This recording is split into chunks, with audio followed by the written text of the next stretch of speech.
Sir क्या लग रहा है, अभी आपने देखा होगा कि बहराइच के आरोपियों का इनकाउंटर कर दिया गया है। नहीं अभी इनकाउंटर कहाँ किया गया? हाँ। आप पैर में गोली मारने को इनकाउंटर कहते हैं क्या? हाँ, फिर कैसा इनकाउंटर होना चाहिए? देखिए इनकाउंटर जो होता है ना, हाँ। एक प्रोफेशनल क्रिमिनल का इनकाउंटर तब होता है कब जब वो पुलिस के ऊपर हमला कर रहा होता है। हाँ। ठीक है, तो यहाँ पे जो हुआ है, पुलिस के ऊपर हमले तो हुए हैं, हाँ। लेकिन पुलिस इनकाउंटर नहीं कर पाई है, जो कि होना चाहिए था। लीगली इनकाउंटर होना चाहिए इन लोगों का। क्यों होना चाहिए लीगली? क्यों होना चाहिए? देखिए उनका इनकाउंटर एक मैसेज होगा, हाँ। एक मानव समाज के लिए मैसेज होगा कि जो इंसान शांति का मार्ग ना पकड़ के हाँ।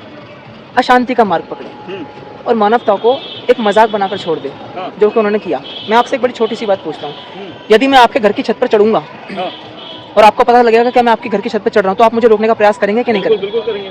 तो यदि राम गोपाल मिश्रा जी उस मुसलमान परिवार के घर पर चढ़ने की कोशिश कर रहे थे, तो उन्होंने उनको रोकने की कोशिश किया, छोटा से छोटा प्रयास भी क्यों नहीं किया? क्यों? क्योंकि उनको चाहिए था अवसर, एक मौका। किस बात के लिए मौका चाहिए था? मारने के लिए नहीं। हाँ। मारने के लिए नहीं, मारना तो उनका मोटिव था ही। उनको मौका चाहिए था इस्लाम की शक्ति दिखाने का। आपको लग रहा होगा कि ये सिर्फ एक मर्डर है। हाँ। ये सिर्फ एक मर्डर नहीं है, ये सिर्फ एक हत्या नहीं है। हाँ। ये उनका मैसेज है हम लोगों के लिए। हाँ, नहीं, किस प्रकार से मैसेज है? देखिए, हाँ। अकबरुद्दीन ओवैसी कहता है, हाँ। स्पष्ट कहता है, हाँ, बिल्कुल, कि 15 मिनट के लिए पुलिस हटा दो। हाँ। जितने भी 100 करोड़ लोग हैं या जितने भी मुसलमान नहीं हैं, उन सबको मार देंगे। मैसेज दे रहा है वो। ठीक है, अकबरुद्दीन ओवैसी बिल्कुल क्लियर मैसेज दे रहा है ना। तो ये जो बहराइच के अंदर हुआ है, ये सेक्युलरिज्म का एक मैसेज है। जो मुस्लिम लड़के के द्वारा हिंदू लड़के का हत्या की गई है, ये सेक्युलरिज्म का हमारे सामने जीता जागता एग्जाम्पल है। ये सेक्युलरिज्म का एग्जाम्पल है। ये कौन सा सेक्युलरिज्म का एग्जाम्पल है? कौन सा? ये बिल्कुल वही सेक्युलरिज्म का एग्जाम्पल है जो गांधी जी हमें भाषण देते थे सेक्युलरिज्म के ऊपर। क्या बात करें, गांधी जी ने क्या भाषण दिया? हाँ। गांधी जी जब हिंदू महिलाओं के साथ और सिख महिलाओं के साथ मुसलमान बलात्कार करते थे, पेट के बच्चों को पेट से निकालकर कुएं में फेंक दिया करते थे, महिलाओं को 2 टुकड़े कर दिया करते थे, तो गांधी जी कहते थे कि यदि कोई मुसलमान आपका बलात्कार करने आए, नए नए तरीके बताते थे उनको कि गला काट के मर जाओ। ये गांधी जी बोलते थे। अपराधी को मारने की जगह खुद मर जाओ। नेहरू, सुनो, जब किसान मारे गए थे नगर नौसा के अंदर 1946 में, तो खुद नेहरू ने इस बात को कहा था कि ये जो 400 हिंदू किसान मारे गए ना, मुझे उससे बहुत राहत मिली है, बहुत खुशी मिली है मुझसे। तो ये वही मैसेज है जो बहराइच के अंदर हुआ है। ये जो एक सेकंड, हाँ, बोल दीजिए। ये जो शक्ति देके गए ना नेहरू और गांधी, इस्लामिक आतंकवादी मानसिकता वाली शक्ति देके गए यहाँ के मुसलमानों को और ईसाइयों को भी। हाँ? आपको नहीं पता, ईसाई भी यही करते हैं, बस उनका दिखता नहीं है। ठीक है, ईसाई कम्युनिस्टों के साथ मिलकर जेनोसाइड कराते हैं, नरसंहार कराते हैं। आज भी चल रहा है। पश्चिम बंगाल में क्या चल रहा है, वो यही चल रहा है। बांग्लादेश में क्या चल रहा है, वो यही चल रहा है। मैं नहीं कहूंगा यहाँ पर कि हिंदू जाग जा, हिंदू मत जाग। मैं खुद जागा हुआ हूँ। अभी मैं बोलने की हैसियत रखता हूँ, इसलिए केवल बोल पा रहा हूँ। क्यों? हमारा जो सुप्रीम कोर्ट है वो ड्रग्स का नशा करके सो रहा है। चंद्रचूड़ अब जाने वाला है, उसका रिटायरमेंट होने वाला है। ठीक है, अब मैं ये जानना चाहता हूँ, जो सेक्युलरिस्ट लोग हैं, जो अपने आप को सेक्युलरिस्ट बोलते हैं, आज वो कहाँ हैं? क्यों कुछ नहीं बोल रहे हैं?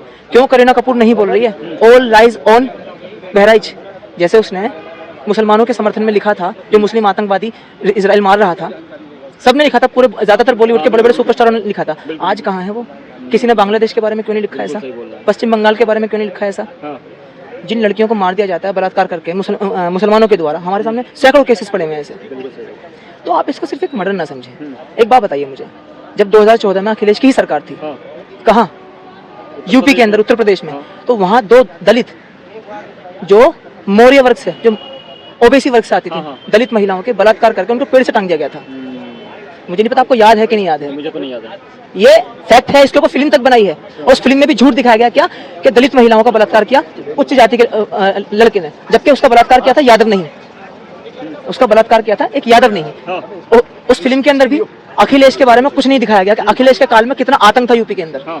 चलिए एक सेकंड में रोकना चाहूंगा सर, क्या लग रहा है अभी बहराइच का जो कांड हुआ उसके बाद में आज बताया जा रहा है कि जो आरोपी थे वो नेपाल भागने की फिराक में थे, वो नेपाल के बॉर्डर पे उनका इनकाउंटर नेपाल से जुड़ा हुआ है, सब नेपाल से ही जुड़ा हुआ है। जैसे भाई बोल रहे हैं नेपाल से ही जुड़ा हुआ है। हमारे देश में अगर कुछ चीजें ऐसी हो रही हैं तो वो करते हैं पहले कांड, उसके बाद भागना शुरू कर देते हैं। कभी नेपाल भाग जाएंगे, कभी बांग्लादेश भाग जाएंगे, कभी रोहिंग्या भाग जाएंगे, कभी श्रीलंका, कभी यहाँ, कभी वहाँ, कभी पाकिस्तान। मुंबई बेकरी ब्लास्ट के आतंकवादी पकड़े गए थे, वो नेपाल से पकड़े गए, नेपाल से पकड़े थे, जो इस्लामिक आतंकवादी पकड़े गए थे। नेपाल जाने का क्या कारण हो सकता है अगर आम जनता की नजर से देखे, तो आप सब क्या कहना चाहेंगे? देखिए, मैं तो पहली बात योगी आदित्यनाथ जी का बहुत बहुत धन्यवाद करना चाहता हूँ कि उन्होंने कम से कम उनको इंसाफ तो दिया है, लेकिन मैं इंसाफ इसे पूरा नहीं मानता हूँ। क्योंकि भैया एक बात बताइए, जिन दरिंदों ने उस गोपाल को, क्या नाम था, गोपाल मिश्रा नाम था, राम गोपाल मिश्रा नाम था, तो उसको जिस हिसाब से मारा गया, 16 गोलियां मारी गई, उसके बाद चाकू से गोद डाला, फिर इलेक्ट्रिसिटी उसको झटके दिए जा रहे हैं, ऐसे लोग हैं। उससे पहले जो हमारी प्रतिमा होती है, मूर्ति होती है, उसको तोड़ा गया है उन्हीं के द्वारा। और मुझे ये बताइए, मैंने कई जजों को भी बोलते हुए देखा है, हमारे भारत के अंदर ये तो झंडे की पहली घटना है। इससे पहले झंडे पाकिस्तान के लहराए गए हमारे भारत के अंदर, पाकिस्तान जिंदाबाद के नारे लगाए गए हमारे भारत के अंदर, ओवैसी की रैलियों में लगाए गए, ओवैसी के मंचों से लगाए गए। उस पर सुप्रीम कोर्ट बोल देता है, अगर पाकिस्तान का झंडा लहरा दिया, या कोई सा भी अदालत का जज बोल देता है कि अगर पाकिस्तान का, मुझे भी पूरी तरह पता नहीं है कि किसी अदालत के जज ने बोली है ये बात, ठीक है, कि अगर पाकिस्तान का झंडा लहरा दिया गया है तो क्या ही फर्क पड़ने वाला है। देख लो, एक मुसलमान के घर से इस्लामिक झंडे को उतारा, उसने गोली मार दी, ये फर्क पड़ता है। अब कौन सा जज इसको जस्टिफाई करना चाहेगा, या कोई जज क्यों नहीं बोल रहा है इसके ऊपर कि एक मात्र झंडे की तो घटना थी, उस पर गोली मार दी। अरे जज नहीं बोलेंगे, लेकिन योगी आदित्यनाथ जी तो बोलेंगे, कम से कम वो उनका जो है इंसाफ तो दे रहे हैं। मैं इसे पूरा इंसाफ तो नहीं मानता, क्योंकि जिसने इतनी दरिंदगी से उसको मारा है ना, मैं कह रहा हूँ उसका इनकाउंटर होना चाहिए था। उसके माथे पे गोली, उसके माथे के बीच में गोली मारनी चाहिए थी, लेकिन उसके पैर में गोली मारी गई है। लेकिन कहीं ना कहीं थोड़ा सा राहत उनके फैमिली वालों को मिला है ना, क्योंकि बहुत सारे ऐसे नेता उत्तर प्रदेश में बैठे हुए जो इस चीज को नकारते हैं। वो तो कहते हैं काहे को गोली मार दिया, जेल में डाल दो, ये कर दो, वो कर दो। और जिसने गोली मारी उसका क्या, मेरे 16 गोली मारी है, उनको मुस्लिम वोट चाहिए। हाँ, जिसको मुस्लिम वोट चाहिए वो भैया कभी भी समर्थन नहीं करेगा योगी महाराज जी का। इस्लाम अखिलेश यादव जी बोल रहे हैं कि अगर आपको शोभा यात्रा निकालनी थी तो दूसरा रास्ता चुन लेते, जहाँ उनका घर है वहाँ क्यों लेके मुस्लिम इलाके को ना पाकिस्तान का इलाका बना देते हैं। ये इस्लामिक देश है क्या है?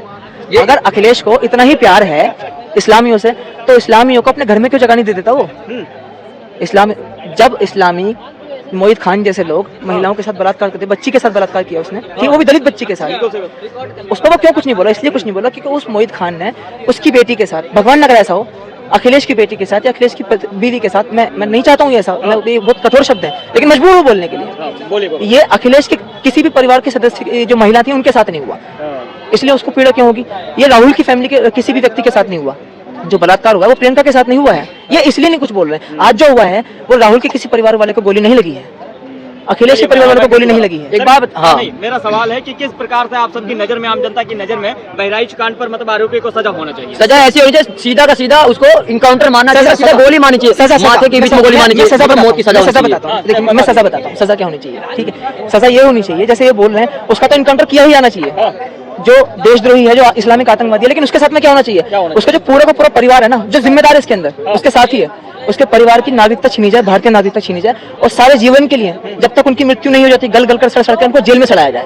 चलिए, हमारे साथ और अंकल जुड़े हुए हैं। सर, कहाँ से आए आप? भैया मैं यहीं से हूँ, दिल्ली से। और करोल मैं कहना चाहता हूँ, सिर्फ एक झंडे की तो बात थी ना, तो झंडा तो दोबारा भी लग जाता। वो जो बच्चा मर गया उसको, वो उसकी जान वापस कैसे आएगी, मुझे ये बताते सारे जो मैनोरिटी वाले। ये जितने एक झंडा था वो दोबारा भी लग सकता था यार, माइनॉरिटी है सो कॉल्ड, वो झंडा दोबारा भी लग सकता था, मगर वो जो एक बच्चा मारा गया वो उसकी जान वापस कैसे आई, जिसके माँ बाप, वो एक शरारत थी, वो झंडा उतार के दूसरा झंडा लगाना वो एक मामूली सी शरारत थी। झंडा तो दोबारा लग सकता था, शरारत के लिए जो अदालत है छोटी मोटी सजा दे सकती थी उसको, या माफ भी किया जा सकता था, वो छोटी सी शरारत थी, कुछ नहीं था वो। क्या बोला चाह रहे हैं भाई साहब एक चीज बताओ, झंडा वाकई ही उस व्यक्ति ने उतारा, उन्होंने खुद उतारा? नहीं, वीडियो में तो आ रहा है, वीडियो में है, चलो मान ली। एक बात बताइए, झंडा ने लाल किले का 26 जनवरी को बदला गया था, तब कोई क्यों नहीं बोला?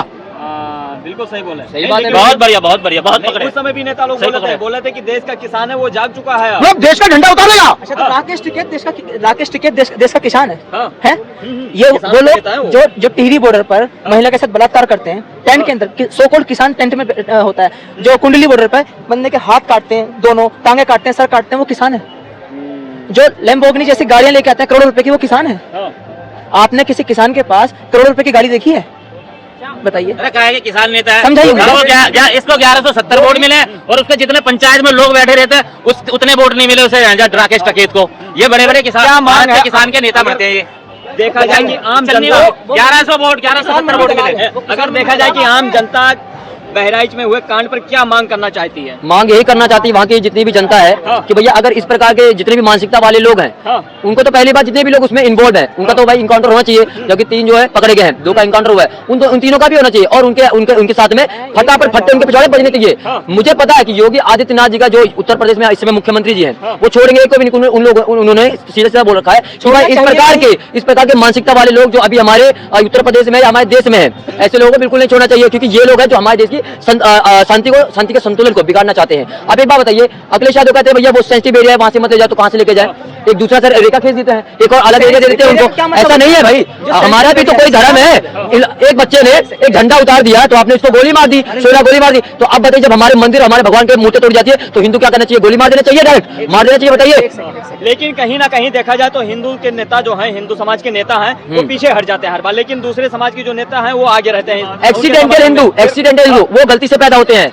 जो कट्टर हिंदू होता है ना, वो कभी विरोध नहीं करता अपने राम का, अपने मंदिर का, अपने धर्म का। वो बिल्कुल वैसी कभी करता है अपने मजहब का नहीं करता भाई। लेकिन जो हिंदू करता है वो हिंदू नहीं होता है, वो तस्बाब की पहली औलाद होता है। भाई साहब आपने कहा अभी सेंसिटिव एरिया, ये सेंसिटिव एरिया का क्या मतलब है? जो सेंसिटिव एरिया उसको बोल रहे हैं वो खुद ही साबित कर रहे हैं कि मुसलमान एक आतंकवादी मानसिकता का है। अगर उसके अल्लाह के अलावा किसी और भगवान की बात की जाएगी, ठीक है, सुनिए मेरी बात सुनिए, अगर अल्लाह के अलावा किसी और की बात की जाएगी तो वो उसको मारेगा। तो ये इसी को सेंसिटिविटी कह रहे हैं क्या? यही क्या जो संवेदना है, ये उनकी सेंसिटिविटी है, इसी को बोल रहे हैं क्या वो, कि अगर आप उनके अल्लाह के अलावा किसी और का नाम लोगे तो उनको मारने का अधिकार है?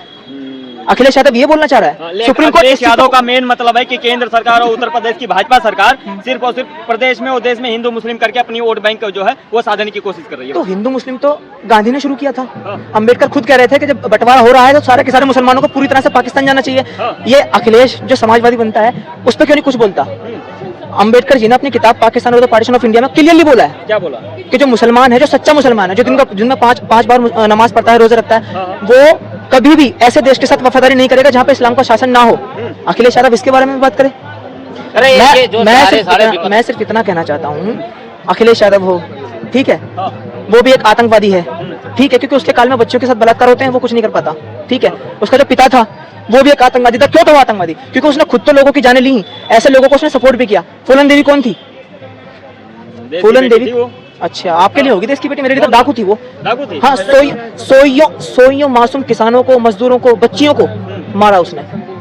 लेकिन उसके साथ में करीब 50-60 लोगों ने रेप भी किया था एक बार में। किसने किया था? बता, एक का नाम बताइए। ये बताया तो यही जा रहा है, इतिहास में तो यही पढ़ाया जा रहा है। उसकी शादी जिसके साथ की वो कौन था? उसी की जाति का था, उसके माँ बाप ने की। और जितनी कम उम्र में की उसकी शादी, उस टाइम पे ज्यादातर भारत में जो लोग अनपढ़ थे, जिनको समझ नहीं थी, उस टाइम पे इतनी उम्र में शादी होती ही थी।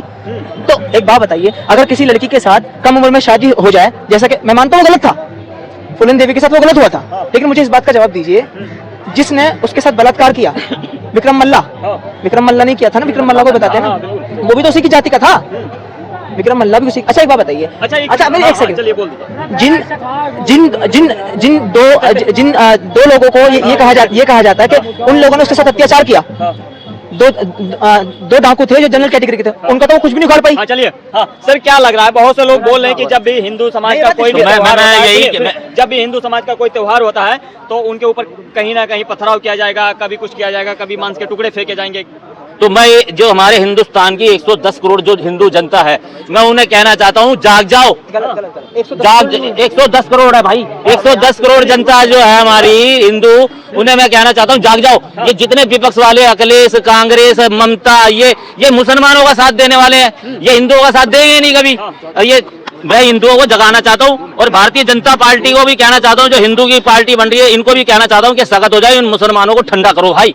ये जब तक ये बहुत ज्यादा परेशान करने लगे हिंदुओं को। अब ये जगह जब हमारे त्योहार आते हैं तो कुछ ना कुछ पंगा कर देते हैं। अब ये दिल्ली में ही ले लो, हमारा ये कितना बड़ा त्योहार है दिवाली का, अब 9.5 साल से तो इसने कुछ किया नहीं। और हमारे पटाखे जो कि 8 बजे के बाद, दिवाली पूजने के बाद कितने घंटे बजाएगा पटाखे? 4 घंटे। इतना प्रदूषण हो जाएगा 4 घंटे के अंदर। ये हमारे बम पटाखे बंद कर दिया। ये सेंसिटिविटी के नाम पर इस्लामिक आतंकवाद को बढ़ावा दो, सेंसिटिविटी के नाम पर भारत के अंदर बम धमाके करवाओ, सेंसिटिविटी के नाम पर भारत के अंदर जो हिंदू पंडित है कश्मीर में उनका नरसंहार करवाओ, दलितों का नरसंहार करवाओ, सब कुछ सेंसिटिविटी के नाम पर है। एक ही समाधान है इसका। कौन सा समाधान? भारतीय जनता पार्टी को इसका समाधान सिर्फ एक ही है, जो योगी जी बोल रहे हैं बटोगे तो कटोगे, वो सच बोल रहे हैं। ऐसे ही भारत के सभी राजनेताओं को सच बोल देना चाहिए। जो जनता है उनको उन राजनेताओं को वोट डालनी चाहिए जो सच बोल रहे हैं। राहुल जो झूठ बोल रहा है, मैं तो कम से कम उसको वोट नहीं दूंगा। अखिलेश को मैं वोट नहीं दूंगा, ठीक है, मायावती को मैं वोट नहीं दूंगा। क्यों नहीं दूंगा?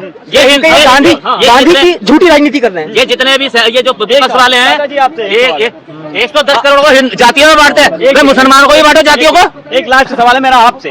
अभी सर ने बोला कि जो सच्चा नेता हो, जो सही हो, जो झूठ ना बोले, उसे चुनना चाहिए। लेकिन कौन सा ऐसा नेता है? केजरीवाल को लोगों ने चुना था सही समझ के, अखिलेश यादव को चुना था, मायावती को चुना, अब बीजेपी को चुना, सब वैसे निकले जा रहे हैं। किस पर विश्वास किया जाएगा? केजरीवाल का तो विश्वास वो चल रहा है सामने। वो चल रहा है तारक सुनाओ कौन सा क्या चल रहा है? खुलेआम मुल्लाओं का सपोर्ट कर रहा, ओह, खुलेआम कर रहा ना, हाँ। उनके लिए कर रहा ना वो, आज की शाम आपके नाम, हाँ, यानी कि ऊंचे पजामे लंबी दाढ़ी के नाम, प्रोग्राम का नाम उर्दू एहसान।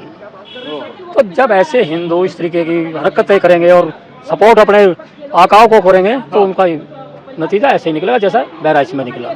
तो आज विषय ये है ही नहीं, हो क्या रहा है यहाँ, ये कोई पहली बार हो रहा हाँ। भाई, पहली बार थोड़ा ही पत्थरबाजी हुई, गोलियां चली है? हमारी शोभा यात्राओं पे